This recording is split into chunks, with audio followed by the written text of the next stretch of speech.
you are 23 today, or you have already passed that age, but still feel as though your real life has not begun, take a few minutes to hear this story, because you may already possess far more than you realize. The biggest problem in youth is not necessarily having too little money, experience, or opportunity. It is failing to recognize the value of our time, abilities, and choices until they slowly slip away. At 23, I believed financial life would begin only after my income became high enough, that I should earn more before saving, find a stable job before learning about investing, and become more mature before living with discipline. But the word someday can stretch into 5 years, 10 years, or an entire lifetime. We think we are waiting for better conditions, while in reality, we are postponing the work of becoming a better version of ourselves. 23 is a unique age. You are old enough to be responsible for your decisions, yet young enough to believe every mistake can be fixed tomorrow. So many important choices are treated as if they do not matter. You can spend an entire paycheck and promise to restart next month, ignore a learning opportunity because there will always be time later, or continue living without discipline because youth is supposed to feel free. Time does not repair careless decisions, it only makes their consequences clearer. A small habit today can become a major limitation years later if it is never recognized and changed. If I could return to 23, I would not try to make a fortune in a short time or chase shortcuts to wealth. I would focus on building small foundations strong enough to support my future. A financial life is rarely decided by one lucky moment. It is formed by hundreds of small decisions repeated quietly, keeping part of a paycheck, learning a useful skill, and declining something unnecessary. After looking back over many years, I realized the most important lessons were not complicated secrets, but simple principles about time, money, security, skills, environment, health, and persistence. Lesson 1. Time is your greatest asset. Yet young people often spend it as though it were free. Most people in their 20s do not have much money, but they own something even the wealthiest person cannot buy more of. The paradox is that when we have the most time, we value it the least. We spend hours on content that adds nothing, stay up late for empty conversations, and postpone goals simply because we do not feel motivated. We think we are wasting only one evening, but we are actually building a way of life. One evening changes little, while 1,000 repeated evenings can create an entirely different future. Time is more than the hours in a day. It is the raw material used to create skills, income, health, relationships, and maturity. Money can be created from time, but time cannot be purchased back with money. If one person spends 2 hours a day learning a valuable skill, after 3 years, they will have invested more than 2,000 hours. While another person uses the same time for uncontrolled entertainment, the ability gap will grow wider. This is not a call to turn every minute into work. Rest and entertainment are necessary. The difference is whether you choose them to recover or allow your time to disappear without awareness. At 23, I thought motivation had to come first. Later, I learned it often appears after action. Opening a book, taking a walk, or recording the first expense can create positive momentum. When you read 10 pages a day, you become someone who reads. When you exercise consistently, you become someone who respects health. And when you track spending each night, you become financially aware. Identity is not built from what people say they want, but from the actions they repeat. Every time you keep a small habit, you cast a vote for the person you want to become. If I could return to 23, I would not manage every minute rigidly.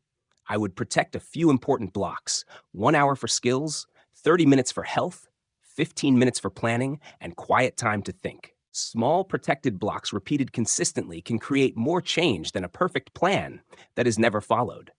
What matters is not doing everything in one day, but doing the right things long enough.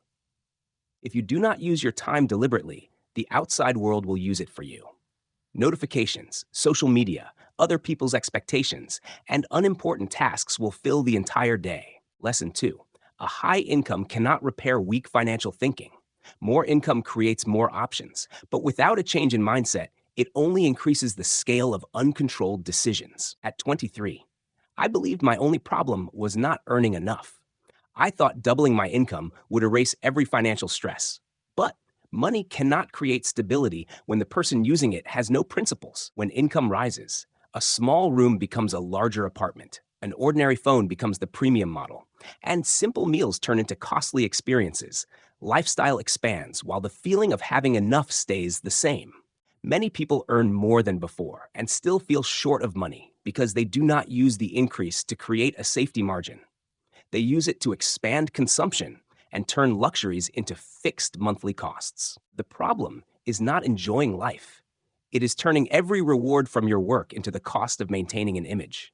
When every paycheck must support appearances, you have to run faster just to stay in the same place. Money is a tool, but without rules, it becomes a stream that passes straight through your life.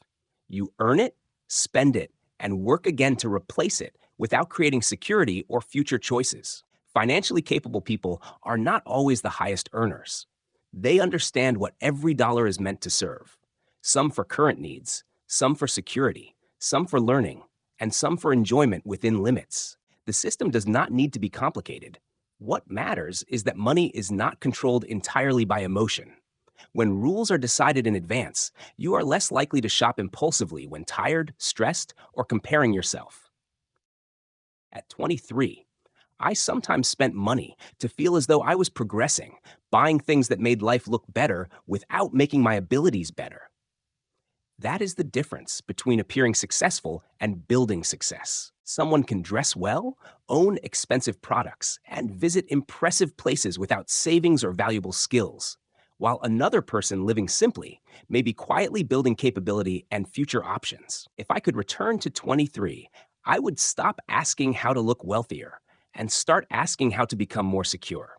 Because real wealth begins with what you keep and build when nobody is watching. The ability to keep money, maintain discipline, and resist appearances matters more than convincing others that you are successful. Stability is built without applause, yet it determines long-term freedom. Lesson 3. The first pool of money you build should not be for growth. It should protect your peace of mind. Before pursuing returns, a young adult needs resilience against events that cannot be predicted. When we begin working, we hear stories about returns, opportunities, and financial freedom. They can inspire us, but also make us feel late, as though every dollar must begin growing immediately. It is easy to think that holding money means missing opportunities. But emergency savings are not sitting uselessly. They buy time to think, freedom to choose, and the right not to decide in panic. Before chasing growth, build resilience. Because a good financial plan should not only help money rise in good times, it should also prevent life from collapsing when work, health, or family changes unexpectedly. Imagine having no emergency savings when your job changes, your health declines, your family needs help, or a large unexpected bill appears. You stop deciding with reason and begin deciding with fear. When you urgently need money, you may borrow, sell assets, accept unsuitable work, or remain in a toxic environment because you cannot afford to leave. Without a buffer, short-term pressure becomes an order. An emergency fund will not make you rich overnight, but it keeps circumstances from making you powerless. It creates enough distance to breathe, think, and avoid selling your future to solve today's pressure. The greatest value of safety money is not the number itself, but the calm it creates. When you are not cornered, you can see the problem clearly and choose what supports your long-term goals. With a buffer, you can negotiate better, reject what is wrong for you, and take time to find another option. You no longer have to accept every offer simply because bills are due at the end of the month. People without a foundation are easier to pull toward exciting opportunities. Fear of losing money makes them chase high returns. Urgent need makes them trust fast promises, and a small disruption can become a crisis. Financial security does not mean living in fear. It means creating distance between yourself and panic. So a problem remains something to solve instead of becoming a crisis that destroys every choice. If I could return to 23, I would patiently build an emergency fund from small amounts, because keeping part of each paycheck creates not only money, but also delayed gratification and long-term discipline. Lesson 4. Skills can produce income longer than a particular job. A job is a temporary agreement between you and an organization, while skills are assets that travel with you across different environments. A company can change, an industry can decline, and a role can be replaced. But communication? Writing, analysis, sales, management, technology, and rapid learning can transfer from one place to another. Many young workers attach their entire sense of security to a company name, job title, or current salary, while paying too little attention to real capability, even though capability determines how well they adapt when conditions change. The important question is not only how much this job pays, but what kind of person it is helping you become. Each day of work should leave you with stronger capability, deeper understanding, or higher standards. After 1 year, are you communicating better, solving problems better, understanding customers more deeply, and creating value the market will pay for?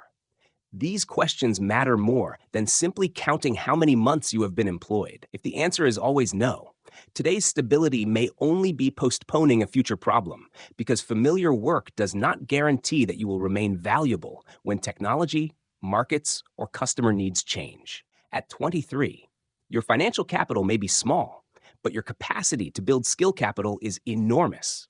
You still have time to experiment, make mistakes, relearn, change direction, and begin a new skill while the opportunity cost remains low. Money spent learning the right thing can create value far longer than an item that feels exciting for a few days, but only when the knowledge supports your goals and is put into real use. Investing in yourself does not mean buying endless courses, reading endless books, or constantly gathering information.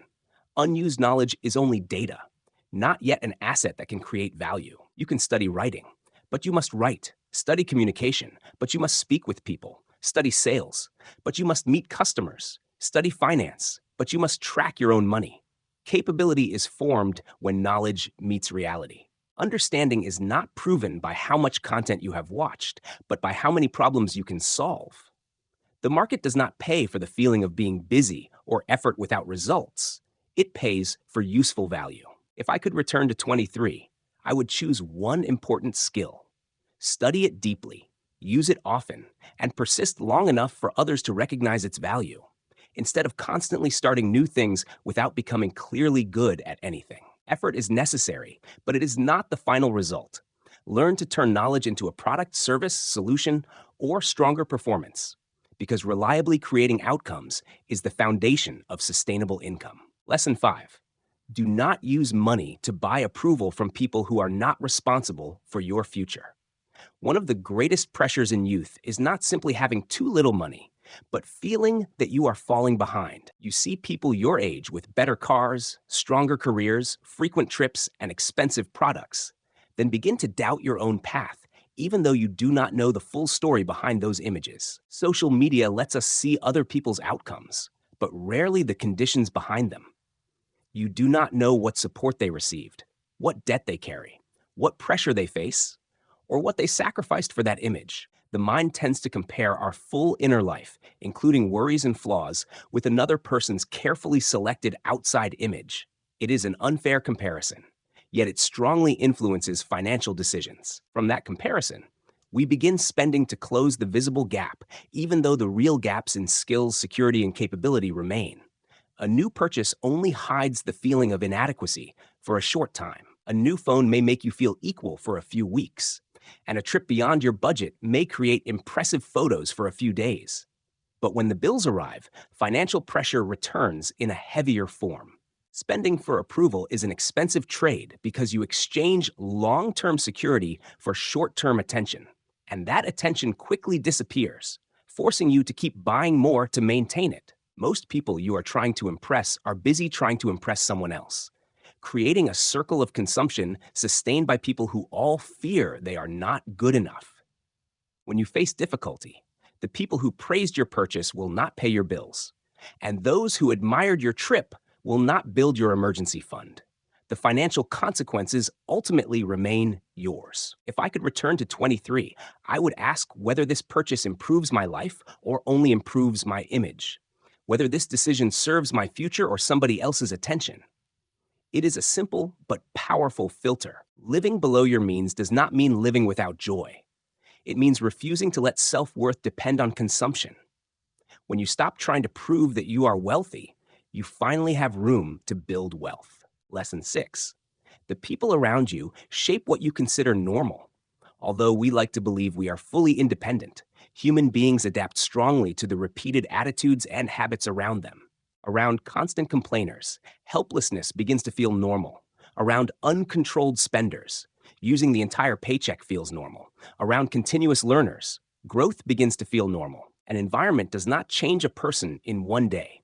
It changes them through small repeated influences. A negative remark, a bad habit, or ridicule of effort can slowly lower the limit you believe you can reach. When irresponsible choices appear often enough, they stop looking dangerous. Spending the full paycheck, delaying important work, and abandoning goals begin to feel normal, while personal standards quietly fall. This does not mean cutting off everyone who thinks differently or only befriending successful people. What matters is recognizing which environments make you wiser and which repeatedly make you weaker. A good relationship does not have to create a money-making opportunity, but it should help you become more honest, clear-minded, and responsible. The right person will not support every decision. They will help you see the consequences. A good friend may not give you money, but can stop you from making a careless decision. A good colleague may not transform your career immediately, but can teach serious work standards and a reliable attitude. Some relationships repeatedly lead you to spend more, delay more, doubt yourself more, and move away from goals that once mattered. Short-term fun cannot compensate for a long-term loss of direction. At 23, I tried to preserve every relationship because I feared being judged for changing. Later, I understood that growth always changes distance, and not everyone who leaves represents a loss. If I could return to 23, I would spend more time with people who take responsibility, keep promises, respect effort, and think constructively. Because your future is shaped not only by what you know, but by what you accept as normal. Lesson 7. Health is not a reward you receive after success. It is a condition that allows you to pursue success. Every financial goal requires energy, concentration, and a body strong enough to carry out the work. When we are young, we often treat the body as an unlimited energy source, staying up late, eating irregularly, sitting too long, and living under constant stress, then telling ourselves we are still healthy and do not need to change. The body can endure poor habits for a long time, but endurance does not mean there are no consequences. Small harms accumulate quietly and often become visible only after work capacity, sleep, and focus decline.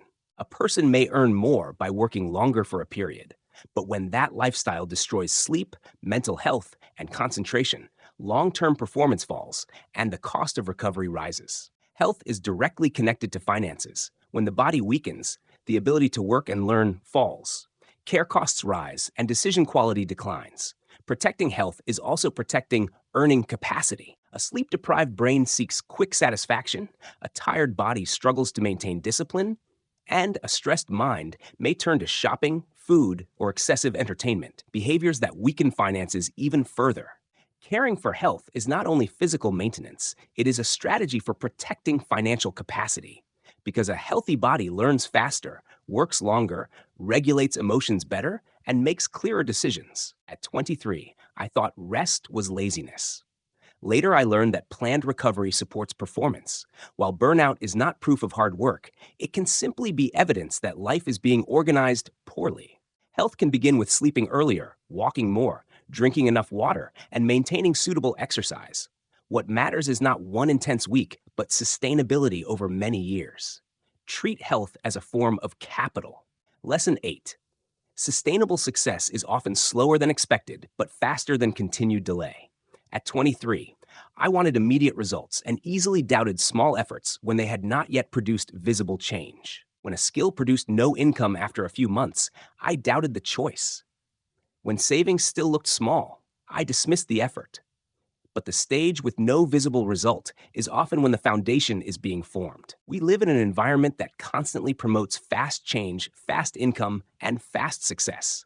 So, normal progress can feel disappointing. But speed displayed on a screen does not reflect the real time required to build capability. A skill needs time to become useful. Trust needs time to be built. Small savings need time to become a foundation. Health needs time to improve, and thinking also needs time to change. Many people quit before results become clear.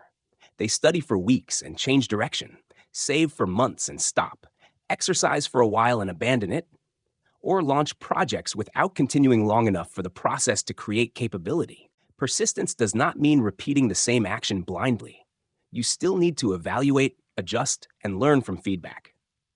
But changing strategy to move better is very different from abandoning a goal because of impatience. Life does not need to change overnight. It only needs to improve in the right direction consistently. 1% of progress each day creates a different person over time. Be less impatient with results and more demanding about delay. Treat time as an asset, income as a tool. Build security before growth. Accumulate skills instead of clinging to a position. Stop buying approval. Choose a healthy environment. Protect your health, and remain patient with the process. The important lesson is not what you should have known earlier, but what you will do today. Track spending for 1 week. Keep part of your income. Choose one skill to learn, sleep earlier, or complete something you have delayed. You cannot return and change the decisions you made at 23, but you can make a better decision today. A person beginning at 30 or 40 is still ahead of someone who delays for another 10 years. Thank you for spending this time with Financial Mindset Mastery. Subscribe and share this video with someone who feels they started too late. You do not need to become wealthy today, but you can begin becoming more capable, disciplined, and calm.